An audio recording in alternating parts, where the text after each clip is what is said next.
bloodstains. 皆さんこんにちは。カズガンシューティングチャンネルです。今年に入ってついにゾンビガンシューティングゲームの名作ザ・ハウス・オブ・ザ・レッド2がリメイクされるというニュースが話題になっています。年明けにはトレーラー映像が初公開され、2月末には Steam で配信されたチャプター1のデモ版が出ましたが、皆さんもうプレイされましたか？実はこのリメイク版に関しては日本国内外を問わずにグラフィック以外が微妙だとか、むしろ原作のままリマスターしてほしかったとか、そういった否定的な意見も多く見受けられています。僕も早速デモ版を遊んでみたので、なぜ否定的な意見が上がっているのか、原作からどんな変化があるのかっていうところを一緒にチェックしていきましょう。まずはザ・ハウス・オブ・ザ・レッド2がどういう作品なのかざっくりおさらいしていきます。このタイトルはセガが1998年にアーケード向けにリリースしたガンシューティングゲームです。当時のゲームセンターでは横スクロールや縦スクロール型のシューティングゲーム、また本作のように銃型コントローラーを使って敵を撃つ一人称視点のガンシューティングゲームが大人気でしたよね。中でもザ・ハウス・オブ・ザ・レッド2は特にヒットした作品で、派生作品も多くリリースされました。例えばキーボードのタイピングでゾンビを倒すザ・タイピング・オブ・ザ・デッドも本作をベースに作られており有名なタイトルです。家庭用ゲーム機にも何度も移植されているので、ゲームセンター世代の方なら一度は遊んだり見かけたりしたことがあるかもしれません。そして今回フォーエバーエンターテインメント社が初代リメイクに続いて2のリメイクを2025年春に発売すると発表しました。初代リメイクは3年前に登場していたので、次はいつと待っていたファンも多かったはずです。で、ようやくその2がリメイクされるということで、もう発売が間近に迫っています。まずは体験版をプレイしてみて、今作のリメイクの良かった部分からここは良かったと思った点を挙げていきます。まずグラフィック面の進化ですね。リメイクというだけあってグラフィック、敵のビジュアルはかなり綺麗になりました。敵キャラや背景の作り込みは当然原作よりもリアルな印象を受けます。ただステージの特徴で言うと、街全体に赤い霧がかかっているように見えて少し見通しが悪いっていうところは気になったところです。次にオリジナルモードの要素が再現されていること。ステージ中にあるオブジェクトを破壊すると専用のアイテムが入手できる仕組みなど、原作の家庭用移植版オリジナルモードの要素がきちんと残っています。例えばプレイヤーの銃弾の威力を上げるアイテムや攻略に役立つライフアップアイテム、キャラの外見を変えてムービーシーンの演出に変化を加える特殊アイテムなどが登場します。これを獲得しておくと次回以降の周回プレイで獲得したアイテムを自由に持ち出すことができます。より攻略をスムーズに進めたり、強い装備でタイムアタックを狙ってみるなど、前作以上に遊び方の幅が広がります。また BGM を原作版に切り替えられる機能もついています。今作はデモ版の時点でオプションからリメイク版の新規 BGM と原作の BGM を自由に切り替えられる機能が追加されています。前作1のリメイクにはなかった機能なので、これは原作ファンの立場からすると嬉しい機能になりますね。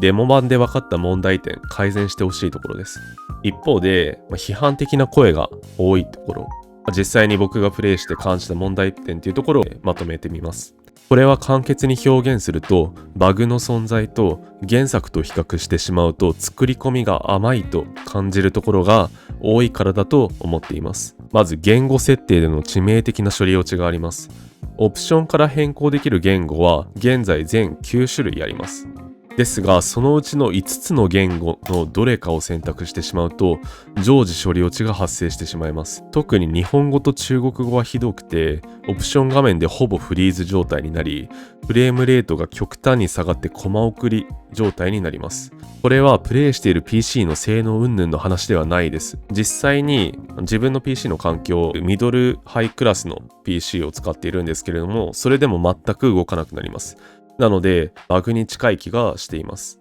これは字幕が表示されるシーンだけではなく常時処理落ちが発生するので、ゲームプレイが成り立たなくなるほどの致命的なバグと言えます。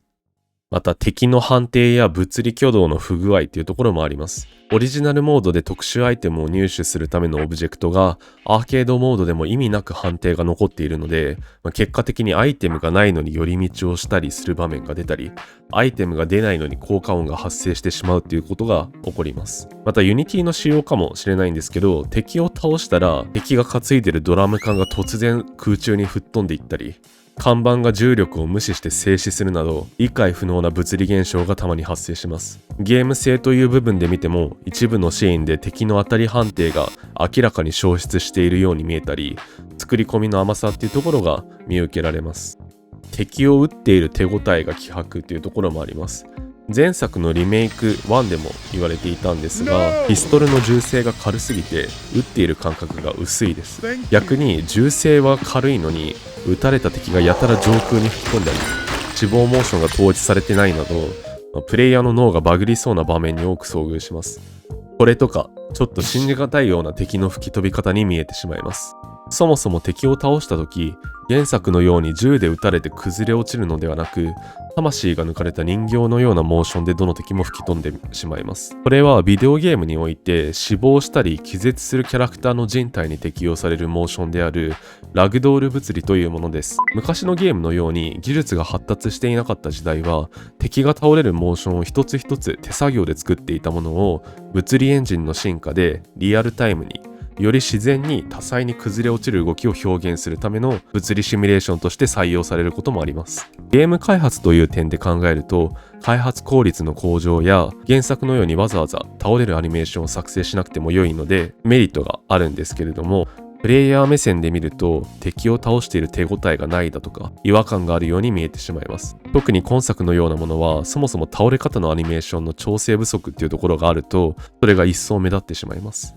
そしてデモ版であることを考えてもゲームシステムの詰めが甘いところが多いっていうところです。プレイヤーの命中率によってステージ終了後のボーナス点が加算されるシステムを今作採用していますが、肝心の命中率がいくつだったのか表示されないので全くわからない。敵の頭を連続で外さずに撃つと得点がどんどん加算されていくシステムを採用しているのにもかかわらず、どの敵にも一発分しか頭判定がありません。その結果、頭一発で死なない敵に遭遇すると確定でボーナス分の得点がリセットされます。次に民間人を敵から助ける救出シーンです。救出が早すぎると処理がバグってしまい、民間人が2人に分裂します。心霊現象みたいになってますね、これ。チャプター1のボス戦、ジャッジメント。鎧を着た大型の敵クワールと空中を飛び回り攻撃を指示するズイールのコンビのボスになっています。弱点である空中を飛び回っているズイールを撃ってひるませても、原作のようにクワールが交代して距離を空けてくれないので、一度詰められてしまうとダメージを受けるまで最短タイミングでのカウンターを要求されます。原作の再現度というところで言うと、一度もズイールを撃てずにダメージを受けてしまうと、原作では敵の弱点をプレイヤーにほのめかしてくれる主人公の特殊な会話イベントが発生しますが、リメイクでは発生しないようになっています。ちなみにさっき話したように、このボスは空中を飛び回っている小型のズイールが弱点なんですけど、クワールの方を撃ってもほんのわずかに体力を減らすことができる仕様になっています。体力を減らしてクワールを撃破した後、なぜか死んでいるはずのクワールに当たり判定が残っているんですね。何が起こるかというと、すでに倒れて地に伏しているクワールを撃ち続けると、ボスの体力ゲージが徐々に削れていきます。そして体力を減らしきると、一度もダメージを受けてないはずのズイールが突然苦しみ出して絶命します。こういうプレイヤーからしたらおかしいでしょっていうのが起こってしまうっていうのが、作り込みが甘いと感じてしまう部分になると思っています。というわけで、今回はリメイク版の The House of the Dead 2の気になる変化や注目ポイントをまとめてみました。発売は2025年春、もうすぐなので、今から待ち遠しいですね。正直、デモ版をプレイしてみて、問題が多くあるように見受けられて、リメイクとしての完成度というところは少し気になっているのが正直なところです。ですが、シリーズファンとして、僕このゲーム大好きなんですけど、シリーズファンとしては、リメイク版を出してくれただけでありがたいっていう気持ちもあります。なので、実際に製品版がどのように仕上がっているのか、最後まで見守っていきたいと思っています。ということで、今回の動画いかがだったでしょうか。このチャンネルでは昔懐かしいガンシューティングゲームの情報や面白いエピソードやプレイ映像を配信していました。興味があったらチャンネル登録お願いします。それでは最後までご視聴ありがとうございました。また次回の動画でお会いしましょう。バイバイ。